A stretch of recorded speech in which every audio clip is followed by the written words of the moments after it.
नाही, संवाद काय कोणी साधला नाही. परंतु काल महाराष्ट्रातल्या मराठा समाजाला आशा होती की परवा जे मुख्यमंत्री आणि उपमुख्यमंत्री दिल्लीला गेले होते, पंतप्रधानांना त्यांनी मराठा आरक्षणाच्या बाबत सांगितलं असं वाटलं होतं. परंतु पंतप्रधानांना मुख्यमंत्र्यांनी आणि गेलेल्या उपमुख्यमंत्र्यांनी मराठा आरक्षणाच्या बाबत आणि महाराष्ट्रात एक मोठा लढा उभा आहे याबाबत सांगितलं नाही अशी शंका आहे. जर मुख्यमंत्र्यांनी आणि उपमुख्यमंत्र्यांनी पंतप्रधानांना दिल्लीला जाऊन आरक्षणाबाबत सांगितलं असेल तर मग पंतप्रधानच जाणून बुजून काल बोलले नाहीत का अशी पण शंका आहे. मुख्यमंत्र्यांनी आणि उपमुख्यमंत्री आणि पंतप्रधान काल पंतप्रधानांनी कसल्याही प्रकारचा मराठा आरक्षणाचा विषय घेतला नाही. याचा अर्थ असा होतो की त्यांना एकतर सांगितलं नाही आणि सांगितलं असेल तर त्यांनी जाणून बुजून हा विषय काल त्यांच्या बोलण्यात घेतला नाही. ही मराठ्यांमध्ये एक संभ्रम आहे आणि शंका पण आहे. पंतप्रधानांना आता गोरगरिबांची गरज राहिली नाही असं त्यातून महाराष्ट्रातली जनता आता अर्थ काढायला लागली. पंतप्रधानांनी काल विषय घ्यायला हवा होता, पण आता या दोन्ही बाजूच्या चर्चा सुरू आहेत. एकतर मुख्यमंत्र्यांनी उपमुख्यमंत्र्यांनी जाणून बुजून पंतप्रधानांना सांगितलं नाही, किंवा मुख्यमंत्र्यांनी आणि उपमुख्यमंत्र्यांनी पंतप्रधानांना सांगितलं आहे पण पंतप्रधानांनी जाणून बुजून मराठा आरक्षणाचा विषय काल घेतला नाही. या दोन्ही शंकेपैकी एक शंका मराठ्यांच्या मनात 100% आणि महाराष्ट्रातल्या जनतेतसुद्धा आहे.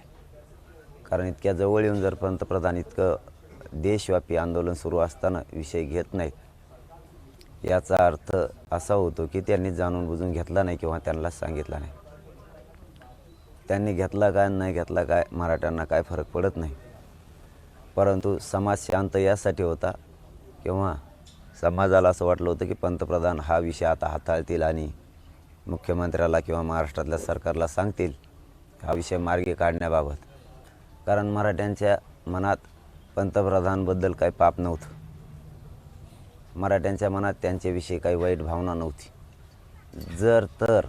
जर मराठ्यांच्या मनात त्यांच्याविषयी वाईट भावना असती तर मराठ्यांनी त्यांचं विमानसुद्धा शिर्डीला खाली उतरू दिलं नसतं. पण मराठ्यांच्या मनात त्यांच्याबद्दल काही वाईट भावना नव्हती. जर असती तर मराठ्यांनी पंतप्रधानाचं विमान वरच लावलं असतं, शिर्डीला खालीसुद्धा उतरू दिलं नसतं.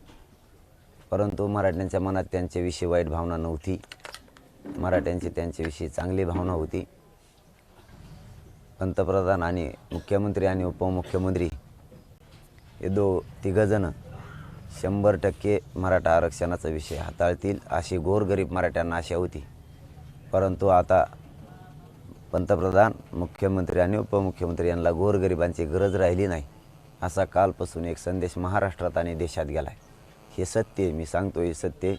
अगोदर प्रत्येकाला वाटत होतं की पंतप्रधान हे गोरगरिबांचे आहेत, पण आता त्यांनासुद्धा गोरगरिबांची गरज राहिली नाही. ठीक आहे, हरकत नाही. यांनी आमच्याकडून 30 दिवसाचा वेळ घेतला होता. आम्ही मराठ्यांनी यांना 40 दिवसाचा दिला होता. यांना जर होणार नव्हतं मुख्यमंत्र्याला आणि उपमुख्यमंत्र्याला तर यांनी 1 महिन्याचा वेळ आमच्याकडून घ्यायला नको होता. यांनी सांगतानाच सांगायला पाहिजे होतं की 50 वर्ष देता का. कारण यांना त्यांच्या मनासारखा वेळ देऊ नये. यांना असं वाटतं की गोरगरीब मराठ्यांचं चांगलं होऊ नये, पोरांचं चांगलं होऊ नये. मराठ्यांच्या पोरांचं जर मोठे झाले तर मग कसं, असं राज्य सरकारला वाटतं आहे. म्हणून मराठ्यांचे पोरं मोठे होऊ नये याच्यासाठी मोठं षडयंत्र उपमुख्यमंत्र्यांनी आणि मुख्यमंत्र्यांनी रचलं आहे, सरकारने रचलं आहे, असं मराठा समाजाच्या मनात 100% आता शंका आहे. कारण तुम्ही आमच्याकडून वेळ घेतला आणि आरक्षण दिलं नाही याचा अर्थ सरकारसह मुख्यमंत्री आणि उपमुख्यमंत्र्यांनी षडयंत्र रचलेलं आहे की मराठ्यांचे पोरं मोठे होऊ नयेत. हे षडयंत्र खरं आहे. हे जर खोटं असतं तर त्यांनीच वेळ घेतला होता कायदा पारित करण्यासाठी. त्या वेळेत त्यांनी आरक्षण दिलं असतं. सरकारनं आणखीन एक दुसरं षडयंत्र सांगतो. याचबरोबर दुसरं षडयंत्र सांगतो.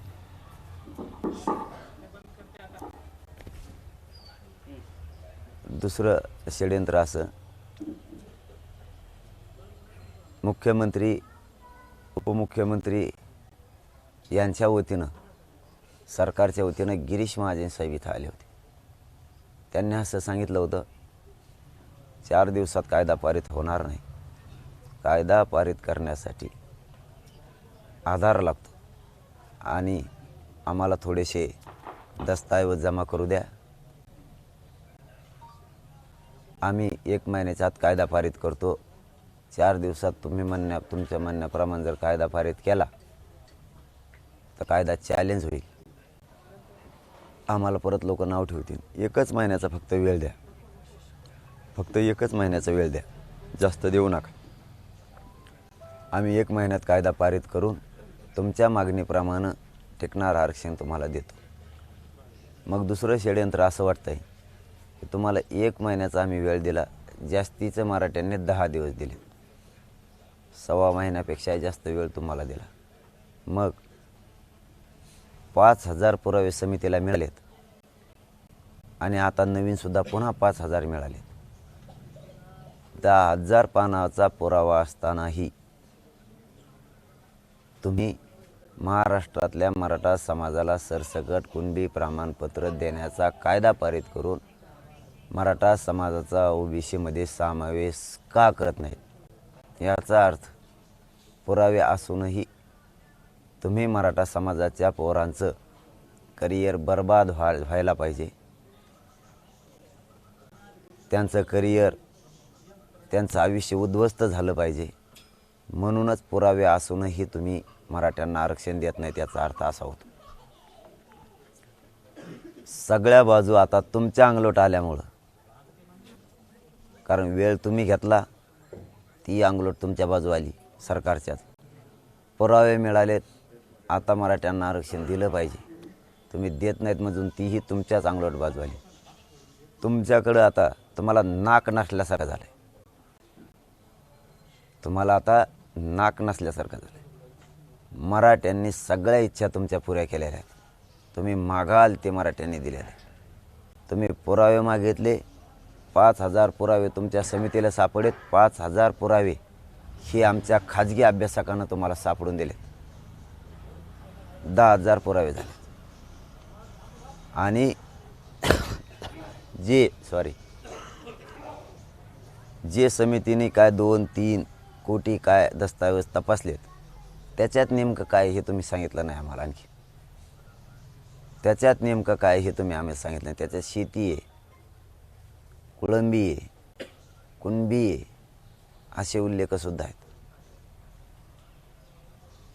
तुम्हाला आम्ही सांगितलं होतं की 1967च्या पुढचे पुरावे शोधू नका. 1805 ते 1967पर्यंत शोभा. त्यांच्या म्हणण्याप्रमाणे बॉम्बे गॅजेटियरमध्ये सुद्धा मराठा आणि कुणबी एक असल्याचे पुरावे. असे हजारो पुरावे आहेत. तरीही तुम्ही आरक्षण देत नाहीत. याचा अर्थ तुमचं षडयंत्र आहे की मराठ्यांना आरक्षण द्यायचं नाही. पुरावे सापडले तरी द्यायचे नाही. मराठा समाज मागास सिद्ध झाला तरी द्यायचं. मराठ्यांचे पोरं मोठे झालेच नाही पाहिजे असं षडयंत्र तुमचं दिसतंय. पण मराठे आरक्षण घेणार आहेत. तुम्ही कसे आरक्षण देत नाहीत हे सुद्धा मराठे बघणार आहे. तुम्हाला सुट्टी नाही. तुम्हाला वाटत असताना मला निवांत झोप येते. तुमचे पुढच्या 2-4 दिवसात झोपसुद्धा उडणार आहे. तुम्हाला मराठी झोपू देणार नाहीत. कारण सगळे पुरावे तुमच्याकडं. तरी तुम्ही दिले नाहीत. आता याच्या पलीकडचा तिसरा मुद्दा सांगतो. 2 महत्त्वाचे सांगितले, हे मराठा समाजानं समजून घेतले, सरकार समजून घेईल 1-2 दिवसाच्या आत. पुराव्याची काहीच गरज नाही. 1967ला ज्या ज्या जातीला आरक्षण दिलं त्या त्या जातीचे व्यवसाय आणि आमचे व्यवसाय एकच. 1967ला ज्यांना ज्यांना आरक्षण दिले त्यांना व्यवसायावर आधारित दिले. त्यांचा आणि आमचा व्यवसाय एकच. त्या कायद्याच्या आधारावर शासन निर्णय करून मराठ्यांना ओबीसीमध्ये मराठ्यांचा समावेश करून मराठ्यांना कुणबी प्रमाणपत्र दिले जाऊ शकते. 2. विदर्भातल्या मराठ्यांचा आणि आमचा एकच व्यवसाय. ओबीसी बांधवांचा, माळी बांधवांचा आणि आमचा व्यवसाय एकच. त्यांनाही व्यवसायाच्या आधारावर आरक्षण दिले. कुठलाही कागदपत्र घेतलेले नाहीत, कोणताही दस्तावेज जमा केलेला नाही, कोणते पुरावे जमा केलेले नाहीत. मग त्यांचा आणि आमचा व्यवसाय पण एकच. जातीवर आधारित व्यवसाय निर्माण झालेले आहेत, व्यवसायावर आधारित जाती निर्माण झालेल्या आहेत. तर मग आम्हाला दिलं पाहिजे. आता तुम्हाला चौथा मुद्दा सांगतो. एकही पुरावा सापडला, फक्त एक. पुराव्याची तर गरजच नाही आरक्षण देताना, कारण बाकीच्यांना पुरावे घेऊन दिलेलंच नाही. पण तरी पाहिजे असेल तर महाराष्ट्रातल्या कोणत्याही कोपऱ्यात मराठा आणि कुणबी एक असल्याचा पुरावा आणि कुणबीचा आणि मराठ्यांचा एकच व्यवसाय असलेलाचा पुरावा जरी सापडला तरीही महाराष्ट्रातल्या सरसकट मराठ्यांना आरक्षण देता येतं. 5,000 पुराव्याची सुद्धा गरज नाही. 5वा मुद्दा, पंजाबराव देशमुख साहेबांनी ज्या आधारे आरक्षण विदर्भातल्या मराठ्यांना दिलं तोच आधार घेऊन किंवा त्याच कायद्यात मराठ्यांचा महाराष्ट्रातल्या समावेश करून मराठा समाजाला आरक्षण देता येतं. त्यांनी ज्या आधारावर दिले त्या आधारावर महाराष्ट्रातल्या मराठा समाजाला देता येतं. लयच झालं तर तुम्ही मराठ्यांचा बॉन्डवर शपथपत्र करून घेऊ शकता. त्याला 7 बारे जोडूनसुद्धा मराठ्यांना आरक्षण देऊ शकता. कशाचीच आवश्यकता नाही, पुराव्याचे सुद्धा नाही. पण 100% आता असा उलगडा व्हायला लागला आहे. मुख्यमंत्री, दोन्ही उपमुख्यमंत्री, सरकार यांचं 100% षडयंत्र आहे. आता बोलायला जागा नाही, पुरावे मिळालेत, वेळ दिला, आता बोलायलाच जागा नाही. काय करायचं तर त्यांचं सगळ्यांचं मिळून असं षडयंत्र दिसतंय. मराठ्यांना आरक्षण द्यायचं नाही, मराठ्यांचे पोरं मोठे झाले नाही पाहिजे. हे 100% सत्य आहे. तुम्ही षडयंत्र असं म्हणताय का? षडयंत्र रचलाय कारण तुम्हाला तुमचा जीव घ्यायचा आहे का? राज्यात गावागावामध्ये आंदोलन सुरू आहे, ते आंदोलन वाढवून कायदा सुव्यवस्था बिघडवायचं आहे? काय षडयंत्र वाटतं? षडयंत्र वाटण्याचं कारण असं आहे, त्यांनी 30 दिवसाचा वेळ मागितला होता, आम्ही 4 दिवसाचा लिहिला. त्या 30 दिवसात त्यांना 5,000 पुरावे मिळाले. एक पुरावा जरी असला तरी कायदा पारित करता येतो. बाकीच्यांना पुरावा नसतानाही कायदे पारित करून दिलेला आहे. मग पुरावे आहेत, 30 दिवसाऐवजी 40 दिवस दिलेत. या वेळेत पुरावे पण आहेत आणि वेळ पण आहे. त्यांना दिलेला दोन्ही आहे. त्याच्या आत का दिलं नाही तर 100% षडयंत्र आहे. मराठ्यांचे पोरं मोठे होऊ द्यायचे नाही, मराठ्यांच्या पोरांचं करिअर बर्बाद झालं पाहिजे असं यांचं ठरवून आहे.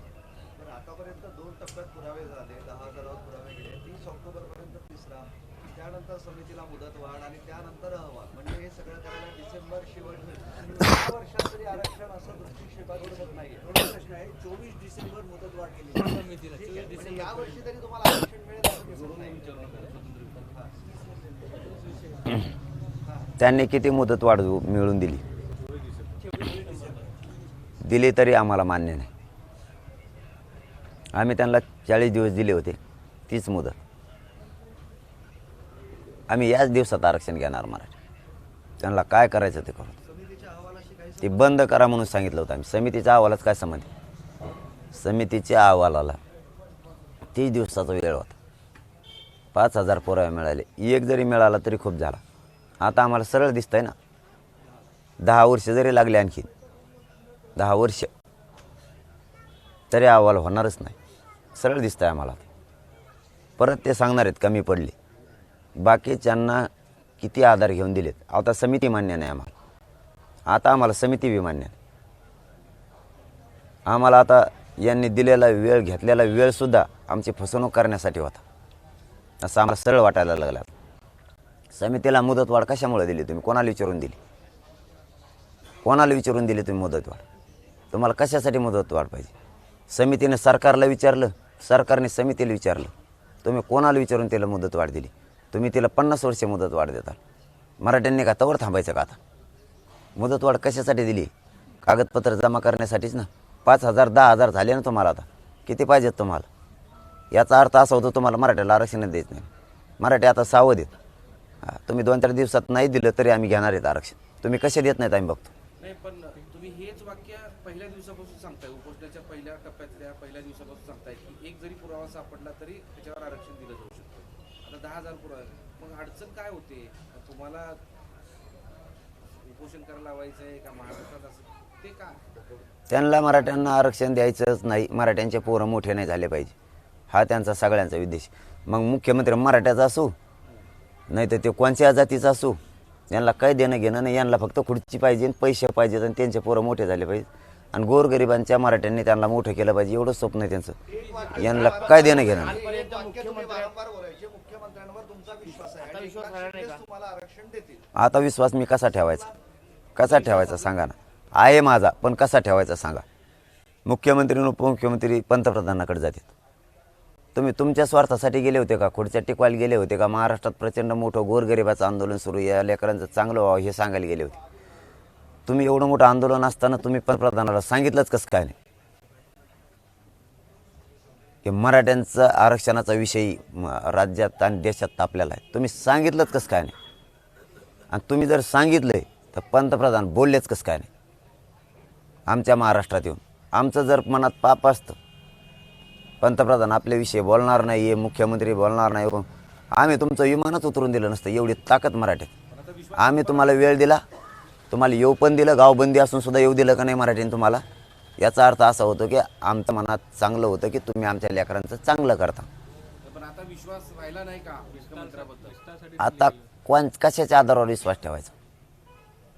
कशाच्या आधारावर विश्वास ठेवायला? तुम्हाला 40 दिवस पण दिले, 40 दिवस पण दिले, तुम्हाला पुरावे पण मिळाले. आता विश्वास याच्यासाठी ठेवत नाहीत, तुमची बातमी जर खरी असली तर विश्वास ठेवत नाहीत. त्यांनी जर समितीला वेळ वाढून दिला असला तर कुणाच्या जीवावर वाढून दिला म्हणून आमचा आता तुमच्यावर, सरकारवर आणि मुख्यमंत्र्यावर सुद्धा विश्वास नाही राहिला. तुम्हाला पुरावे असून सुद्धा तुम्ही समितीला कामाला लावलं, याचा अर्थ मराठ्यांचे पोरं तुम्हाला बरबाद करायचे. महाराष्ट्रातल्या मराठा समाजाला मी जाहीरपणानं आवाहन करून सांगतो, एकानंही आजपासून आत्महत्या करायची नाही. आता आपल्याला लढून मिळवायचं, शांततेत लढायचं आहे पण लढून मिळायचं. माझ्या खांद्याला खांदा लावून महाराष्ट्रातले मराठा समाजाचे तरुण पोरं आणि समाज पाहिजे. अजिबात कोणी आत्महत्या करून मारायचं नाही. तुम्ही जर मेले तर माझ्यासंग कोण लढणार? मराठ्यांचा विजय कसा होणार? मराठ्यांना आरक्षण कसं मिळणार? उद्यापासून एकाही मराठ्यांच्या पोरानं आणि मराठ्याच्या माणसानं मराठा आरक्षणासाठी आत्महत्या करायची, एकानं सुद्धा करायची नाही. कारण माझ्या खांद्याला खांदा लावून लढायला तुम्ही पाहिजे. हे जर आपल्याशी धोका करणार असले तर आपल्याला लढून आरक्षण मिळायला लागतं. आपण यांचे आणखीन 29 तारखेपर्यंत वाट बघू, हे आपल्याला आरक्षण देत आहेत का? कारण पहिला टप्पा आपला 28ला पूर्ण होतं, 29ला आपण लोक बसून आपण ठरवू. आरक्षण मात्र आपल्याला लढून मिळायचं. शांततेत आंदोलन करायचं पण लढूनच मिळायचं. एकानं आत्महत्या करायची नाही म्हणजे नाही. पुन्हा ठराविक जेवढे काय बांधव असतील त्यांची 29ला आपण बैठक घेऊन आपण ठरवू. पण आत्महत्यासोबतच गावागावामध्ये नेत्यांना गावबंदी केली जात आहे. त्यामध्ये आता रात्री नांदेडमध्ये चिखलीकरांच्या गाड्यांवर हल्ला करण्यात आला. त्यासोबतच कालचा मुंबईचा प्रकार माहीतच आहे. रस्ते काही ठिकाणी अडवण्याचा प्रयत्न केला जातो. त्याबद्दल तुमची काय भूमिका आहे? काय तुम्ही सांगणार आहात? तुम्ही शांततापूर्ण आंदोलन युद्ध म्हणून जाहीर केलं आणि हे हिंसक होत चाललेलं आहे, याचं तुम्हाला तुमचं काय म्हणणं आहे? हे तुमचे लोक आहेत का आणखी कोणी आहेत? कुठं हिंसक झालं? कुठंच झालं नाही राज्यात. कालची गाडी तोडफोड झाली सदावर त्यांच्या नांदेडमध्ये. मग ते झालं ना कालचाच विषय, आम्ही त्याचं कुठं समर्थन केले? नांदेडमध्ये खासदाराची गाडी फोडली.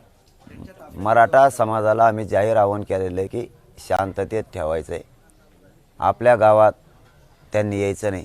ते काय आले आमच्या गावात? त्यांना का आमंत्रण दिलं कुणी? हे गावात येते कशाला आमच्या? आम्ही जर म्हणत असतो तुम्ही आमच्या गावात येऊ नका, आम्ही तुमच्या दारात येणार, तर आमच्या दारात कशामुळे येते ती? यांचं कारण काय? बांधवांना एवढंच सांगतो की यांना गोडीत गावाच्या बाहेर काढा, आले तरी गोडीत गावाच्या बाहेर काढा. पण येणाऱ्या कोण कोण नेते आहेत त्यांनी बी आडमुठपणा करू नका. कशाला येता आमच्या गावात? तुम्ही येता कशामुळं? तुम्ही जाणून बुजून आमच्या छातीवर नाचायसाठी येतात का? मग तुमचं याचं कारण काय? आम्ही जर तुमच्या दारात येणार नाहीत असं ठरवलं असेल तर तुम्ही बी आमच्या दारात येऊ नका ना. तुम्ही आमच्या गावात येता कशासाठी? याचा अर्थ तुम्ही दादागिरी करायला गावात येता, परत कायदा सुव्यवस्था बिघडली म्हणता. तुम्ही येता कशामुळं? तुमचा संबंध काय आमच्या गावात यायचा? कायदा सुव्यवस्था बिघडतच नाही ना, तुम्ही आमच्या गावात नाही आलेत. कशाला येतं? तुमचं काय काम आहे आमच्या गावात? तुम्ही जर म्हणता आमच्या दारात येऊ नका, नाही बार बार जर तुमच्या दारात आलो तर तुम्ही आम्हाला शिव्या नाही देणार कशाला येतो म्हणून? तुमचं आमच्या गावात काम काय? तुम्ही येता कशामुळं? तरी पण हे जाणून बुजून कायदा सुव्यवस्था बिघडावं म्हणून हे लोक यायला लागलेत. तरीही मराठा बांधवांना मी आवाहन करतो, यांना गोडीत ढकलून लावा गावाच्या बाहेर. काही त्यांना ताण देऊ नका. ते मुद्दाम कायदा सुव्यवस्था बिघडावं म्हणून येतात, परंतु यांनी आमच्या गावात येऊ नये. म्हणजे राजकीय नेते सत्ताधारी हे गावागावातली कायदा सुव्यवस्था बिघडण्यासाठी येत आहेत असं तुमचा थेट आरोप आहे का? मग आलेच कशाला? तिथं काय भाजी भाकरी केल्यात काय ना जेवायला? आले काय आले आमच्या गावात? याचं काय काम आहे आमच्या गावात? याचं आमच्या गावात यायचं काम काय? ते विरोधी असू नये तर ते सत्ताधारी. याला एकदा सांगितलं ना आमच्या घरात येऊ नको, ह्यो कशामुळे आमच्या घरात येतो? आमच्या दारात याचा संबंध काय? त्याच्या दारात आम्ही आलो का? तो कुणी असो महाराष्ट्रात आलो का? आम्ही नाही आलो. तू आमच्या दारात आलाच कशाला? तुला कायदा सुव्यवस्था बिघडायची म्हणून मराठ्यांना सांगतोय की हे आमच्या छाताडावर नाचायसाठी यायला लागले. हे जाणून बुजून. मी कोणाला मोजित नाही, मी कोणाला भेट नाही. आलो तुमच्या गावात दादागिरी दाखवायला आला का?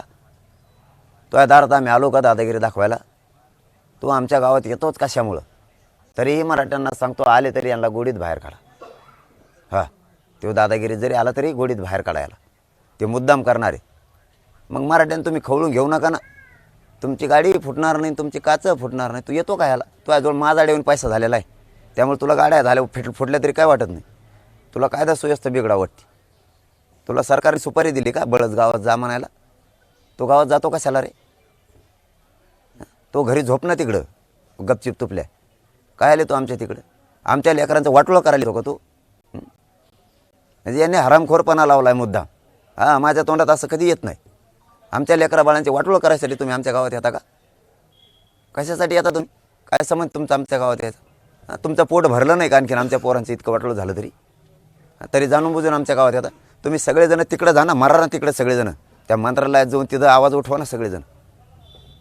तुम्हाला तिथं जाऊन आवाज उठवता येत नाही की इकडं आमच्या गावात कशासाठी येता तुम्ही? काय काम आहे तुमचं आमच्या गावात?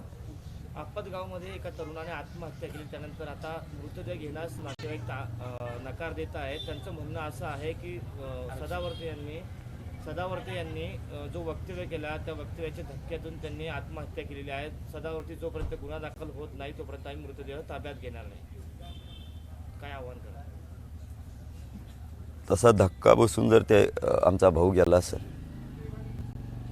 तर सरकारने आणि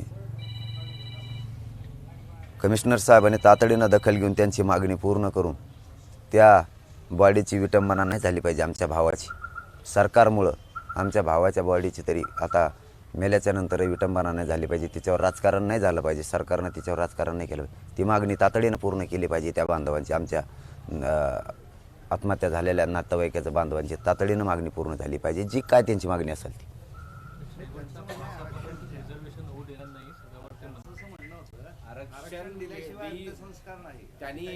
मग द्या ना म्हणा आरक्षण लवकर, पाठदिशी द्या ना. किती खून करता आमचे? सरकार खून करायला लागले आमच्या पोरांचे. किती खून करणार? तरीही मी महाराष्ट्रातल्या बांधवांना पुन्हा एकदा सांगतो, आत्महत्या करू नका. कारण आपले माणसं कमी होता कामा नाही. तुम्ही मला खांद्याला खांदा लावून लढायला पाहिजेत. एकानंही आजपासून आत्महत्या करायची नाही. जरंगी पाटिल जी, आपसे हिंदी में जानना चाहते हैं, आपने कहा कि साजिश हो रही है मराठा समाज के खिलाफ, आपके खिलाफ। सीएम डीसीएम दोनों ये साजिश कर रहे हैं, ऐसा आपको क्यों लग रहा है? क्योंकि उन्होंने हमारे पास से 30 दिन लिए थे, हमने 40 दिन दे दे क्यों रिजर्वेशन नहीं दिया। इसलिए हमको लगता है कि ये षड्यंत्र है और ये सही भी है। पुरावे चाहिए थे वो भी मिल गए, तब भी नहीं दे रहे। इसका मतलब होता है कि महाराष्ट्र के मराठों का अच्छा नहीं होना चाहिए, ये उनका षड्यंत्र है। हम मागास भी सिद्ध हो गए फिर भी नहीं दिया जाता, इसका मतलब है जानबूझ के ये नहीं देते। लेकिन मराठी रिजर्वेशन लेके रहेंगे, आप भी ही थोड़े दिन में ही लेंगे, सरकार को छुट्टी नहीं देंगे आप। तुम देखो आगे आगे क्या होता है। नहीं वो बताएंगे हम 29 तारीख के बाद, हम सामने बताने वाले, आगे पीछे नहीं। आपने आंदोलन के पहले चरण में भी कहा था कि मुख्यमंत्री पर आपका विश्वास था। अब क्या हुआ? आप कह रहे हैं कि विश्वास नहीं है, क्या वाकई आपका विश्वास उड़ चुका है अब? उन्होंने समिति को टाइम बढ़ा के क्यों दिया, किसको पूछ के दिया? पुरावे है तब भी रिजर्वेशन क्यों नहीं दिया? पुरावे की ज़रूरत नहीं है तो भी मराठों को आरक्षण क्यों नहीं दिया? उन्होंने ये जो मुख्यमंत्री और उप मुख्यमंत्री गए थे, श्रद्धेय साहब है, वो बहुत बड़ा पदवी है उनके पास, वो भी गए थे। उन्होंने पंतप्रधान को क्यों नहीं बताया कि ये बड़ा आंदोलन चल रहा है? बताया है तो पंतप्रधान ने क्यों कल बोला नहीं? मराठों को बुरा करने के लिए ये सब टीम जुड़ गई है, लेकिन मराठी सब षड्यंत्र तोड़ के आरक्षण मिलके दिखाएंगे थोड़े दिन में। नेताओं के प्रवेश पर बंदी लगाई गई है, करीब करीब बताया जा रहा है 2 से 2.5 हजार गाँव मराठवाड़ा में है। कल सांसद प्रतापराव चिखलीकर की गाड़ी पर भी मराठा समाज द्वारा हमला किया गया, क्या कहेंगे ये सब? अत्ते का राष्ट्रपति का काय को गया मग हमारे गांव में? घर में झोंपने का कब चिपता? हमारे गांव में काय अलग है? डोके को तान दे रहा है उगच उग। वो तो हमने बोला ना हमारे गांव में मत आए, आने का नहीं ना। तुम्हें आमच्या काड्या लावायको आते ना, सरकार ने सुपारी दी ना आपको कि जाके कायदा सुव्यवस्था बिगाड़ दो, तुम क्यों आते? मत आओ ना, आरक्षण लेगा। तुम्हारा जगह कौन सी है? विधान भवन में जाके मराठा आरक्षण के बारे में बोलना। इकड़े यूँ क्यों बोलते तुम? इधर हमारे दुख पर मीठ छोड़ रहे हैं ना आप। ये चलेगा नहीं। आप मराठा आप सुज्ञान हो गया है, मराठा उस इनको सबको अच्छा रास्ता दिखाएगा। अच्छा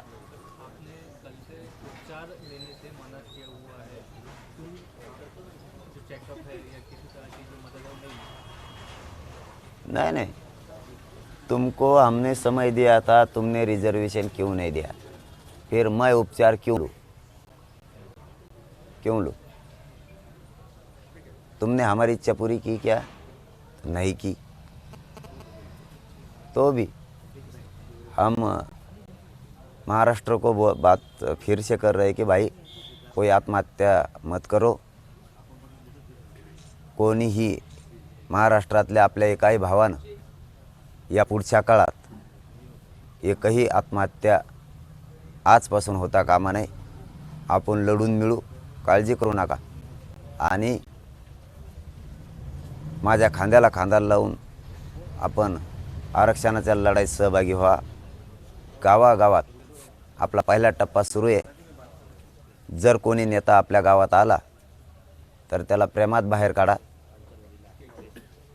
त्याला व्यवस्थित बाहेर काढा। आपल्या गावात त्यांना नाही येऊ द्यायचं आणि त्यांनी पण येऊ नये जाणून बुजून। त्यांच्या सरकारच्या मुख्यमंत्र्यानं, उपमुख्यमंत्र्यांना आणि विरोधी पक्षाच्या नेत्यांना सुद्धा सांगतो जाहीरपणाने, तुमच्या नेत्यांना आमच्या दारात येऊ नका म्हणून जाहीर सांगा आणि तुम्ही पण येऊ नका। जरा थोडे दिवस आराम करा ना, जपान जरा घरी का दम निघा नका तुम्हाला। काय आमच्या गावात विकास काय करतो? आता बोध नाही केला, काय विकास करतो? आता बोध आणखीन खड्डे पडलेले तुमच्या चेने बुजणं व्हायनात। शेतकऱ्यांचा 1 रुपयात पीक विमा काढा, एकाला बी 1 रुपया त्यांच्या खात्यावर। काय विकास करतो रे? काय याचा विकास? बाकीच्यांना आरक्षण दिलं, आम्हाला दिलं नाही, कशाचा विकास करतो गावात येऊन? आपका अनशन का तीसरा दिन है, तबीयत लगातार आपकी खराब होती जा रही है, आप मेडिकल सहायता भी नहीं ले रहे हैं, क्या कहेंगे? नहीं, वो आरक्षण दे दो बोला, मैं समय दिया, तो भी उन्होंने नहीं दिया तो उपचार घे के करतो काय? आरक्षण ही उपचार मेरे ऊपर है, वो दे दे उपचार। वो डॉक्टर को नहीं समझता, परत वो बोलेगा किडनी गया दूसऱ्या गया। ये काय वो डॉक्टर पाठवते तो बिना कारण वो चलेगा नहीं बहाना। हे देखो बहाना चलेगा नाही। आता जाहीरपणानं पुन्हा सांगतो, मुख्यमंत्री काय 2-4 उपमुख्यमंत्री असतील ते सगळे मिळून सगळे मंत्री विरोधी पक्ष नेते आमच्या गावात तुम्ही येऊ नका, आम्ही तुमच्या दारात येत नाही। तुम्ही आमच्या दारात येणं म्हणजे तुम्ही जाणून बुजून आमच्या लेकरांचं वाटोळं करायसाठी यायला लागला। सत्ताधाऱ्यासह विरोधी पक्षांचे सगळे नेते तुम्ही आपलं तिकडं विधानसभेत जाऊन तिथं मराठा आरक्षण मिळावं यासाठी आवाज उठवा। त्यांना तातडीनं अधिवेशन भरायला लावा, बरोबर का? तातडीनं उद्याची उद्या या 2 दिवसात नवीन अधिवेशन 1 दिवसाचं बोलून भरून मराठ्यांना आरक्षण द्यायला लावा। सगळ्या पक्षाचे आमदार खासदार माजी आमदार जेवढे काय नमुने असतील तेवढे तिथं आमच्यासाठी जा, आम्ही तुम्हाला डोक्यावर घेऊन नाचू ना। आणि तिथं आवाज उठवा, अधिवेशन भरायला लावा आणि मराठ्यांना आरक्षण द्यायला लावा। भरा 1 दिवस। सगळे जर मंत्री आमदार मंत्री उठले सगळ्या पक्षाचे म्हणले 1 दिवसाचं अधिवेशन उद्या सकाळी घ्या, तर उद्या सकाळी अधिवेशन सुरू होईल। इकडं काय आलं तर आमच्या गावात इकडं काय अधिवेशन भरायचं काय? आम्ही इकडे येऊन देणार नाही तुम्हाला, इकडं काय तुमचं? आणि मराठ्यांनाही सांगतो यंदा शांततेत ढकलून लावा। आपल्याजवळ लय कला आहेत ना, मराठा बांधवांना आवाहन करतो, आपल्याजवळ किती कला आहेत, आपल्याजवळ लय डाव आहेत। त्या पद्धतीने हळूहळू यांना बाहेर लावा। ते मुद्दाम आपल्या पोरांना आरक्षण मिळू नये म्हणून ते डाव टाकतात, त्यांचा डाव यशस्वी होऊ नका। आणि कोणी कणू बी नका नेत्याला, आमची गाडी फोडून काय जातो मग गावात आमच्या? तिकडं राह तुपल्या तिकडं जाऊ नको आमच्या गावात। आणि मराठा बांधवांनी प्रेमाने यांना ढकलून लावा। आत्महत्या उद्या आजपासून कोणी करायचे नाही, माझ्यासोबत राहा। तुम्ही जन तिसरा दिवस आहे तुमची आता तब्येत तुम्ही आता बोलता असं म्हणाले की गावागावात येण्यापेक्षा विशेष अधिवेशन भरवा आणि आरक्षणाचा मुद्दा निकाली लावा असं म्हणता। त्याबद्दल जरा काय तुमची भूमिका काय, तुमचं म्हणणं काय सांगा? पुन्हा एकदा सांगतो की आम्ही तुम्हाला वेळ दिला होता, सगळे पुरावे असूनही तुम्ही दिलं नाही। याचा अर्थ तुमच्याकडं ट्रका भरून जरी पुरावे आले तरी तुम्ही देणार नाही, त्याचा अर्थ असा आहे आता आम्हाला दंड थोपटायला लागणार आहेत मराठ्याला। सगळ्या पक्षाचे आमदार खासदार मंत्री संत्री कोण आहे त्यांनी सगळ्यांनी एकत्र या। 1 दिवसाचं तातडीनं उद्या अधिवेशन बोलवा ना, कायदा पारित करा। मराठ्यांना महाराष्ट्रातल्या सरसकट कुणबी प्रमाणपत्र देण्यासाठी कायदा पारित करा आणि मराठ्यांचा ओबीसीमध्ये समावेश करा। एकदम सोपं आहे। आता पुरावे बी आहेत तुमच्याजवळ, काही अडचण नाही। पुरावे पण आहेत तुमच्याजवळ आता कायदा पारित करायला, आता काही अडचण नाही। पुरावे नसले तरी मी सांगतो तुम्हाला, पुरावे नसले तरी किती जाती आरक्षणात तुम्ही घातल्या त्याप्रमाणे घाला। जातीवर आधारित व्यवसाय निर्माण झाले असले तर त्या जातीचे आम्ही पण आहेत, अधिवेशन बोलवा तातडीनं। तुम्हाला जर खरंच मराठ्यांची माया आहे, खरंच मराठ्यांचे पोरं तुम्हाला मोठे व्हावं वाटतात, खरंच मराठ्यांच्या पोरांचं करिअर बर्बाद होऊ नये तुम्हाला असं वाटतं, तर बोलवा आज उद्याचं अधिवेशन आणि मराठ्यांचा कायदा पारित करा। बोलवा अधिवेशन। महाराष्ट्रातल्या सगळ्या मराठ्याच्या समाजाच्या वतीनं सरकारला आणि विरोधी पक्षांना आव्हान आहे की सगळ्यांची आमची मराठ्यांची एकच मागणी आहे की आज किंवा उद्या तुम्ही तातडीनं अधिवेशन बोलवा आणि मराठ्यांना आरक्षण द्या। बघू तुम्ही बोलवतात का नाही तर अधिवेशन। आम्ही तरी आता मराठे आज आणि उद्या डोळे लावून तुमच्या तिकडं ते अधिवेशन लावता का नाही याच्याकडं आमचे सगळ्यांचं लक्ष आहे। तुम्हाला जर मराठ्यांचं कल्याण करायचं असलं तर आजच ब्रेकिंग न्यूज येईल की 2 दिवसाच्या आत सरकारनं अधिवेशन बोलावलं आहे 1 दिवसाचं तातडीनं आणि मराठ्यांच्या आरक्षणाचा कायदा पारित करायचा आहे 2 दिवसात येईल। नाही तर 29ला आम्ही पुन्हा बैठक घेऊन दुसऱ्या टप्प्यातलं आमचं आंदोलन सुरू होणार आणि आम्ही बघतो तुम्ही कसं आरक्षण देत नाहीत मराठ्यांना। धन्यवाद। कशाला गावात फिरता? आमच्या गावात कामच काय भाऊ, मला तिथंच येते सगळेजण। आमच्या गावात तुमचं काम काय? जरा वेगळ्या भाज्या खावा घरी बसून। अधिवेशनात जे तुम्हाला खायला मिळत आहे ते बी आमच्याच पैशाचं। 1-2 भाज्या एक्स्ट्रा खा पण आम्हाला आरक्षण द्या। गुलाबजांबू खा, बेसन खा, कढी खा, ठेसा करा, संडास लागत नाही तिने, वेगळं खा। आमच्या भाज्या इचळून घ्या आम्हाला, तिथं बसा ना, आमचेच पैसे ते तुमच्या पैशातून नाही खात तुम्ही जेवढं काय अधिवेशन काळात त्याच्यात खर्च येतो ते आमच्याच पैसे नाशिलेले आहेत, आमच्याच जनतेचा कर आहे। आणखीन 2-4 खापून आम्हाला आरक्षण द्या, तिथं बसा। इकडं आमच्या गावात येता कशाला? आमच्या दुखावर मीठ चोळायला मुद्दाम मराठ्यांच्या छाताडावर जातो आम्ही, काय करतात बघू हे म्हणायला जातो काय तिकडं तू? तुला मुख्यमंत्र्यांनी त्या 2-3 उपमुख्यमंत्र्यांनी हे सांगितलं काय तू जाय काय करतात बघू. तुम्ही वातावरण बिघडायला लागले का? हां, वातावरण बिघडायला लागले का? जाता कशाला? हां, अजिबात आमच्या गावात येऊ नका. आले तरी मराठ्यांना सांगतो शांततेत त्यांना बाहेर काढा. आरक्षण घेऊ, काळजी करू नका तुम्ही. कोणी जरी म्हणला आरक्षण भेटत नसतं, विश्वास ठेवू नका. तुम्हाला काय करायचं मराठ्याच्या पुढं? काय वळ करत टाका ते कोणाची. मी आहे ना पठ्ठ्या, आणि मी तुम्हाला मायबाप म्हणलं आहे, तुमचं लेकरू आहे, माय लेकरं आहेत आपण दोघं जण. हां, आपण दोघं माय लेकरं आहेत. कसं मिळत नाही बघू. आपला आणखीन दुसरा टप्पा राहिला, कमी टेन्शन घेता. पहिल्या टप्प्यातच ही जिरी सालीत, आणखीन लई राहिले. 2-3 टप्पे होणार आहेत आपले. त्यामुळं कुणी म्हणला तरी खचून जाऊ नका.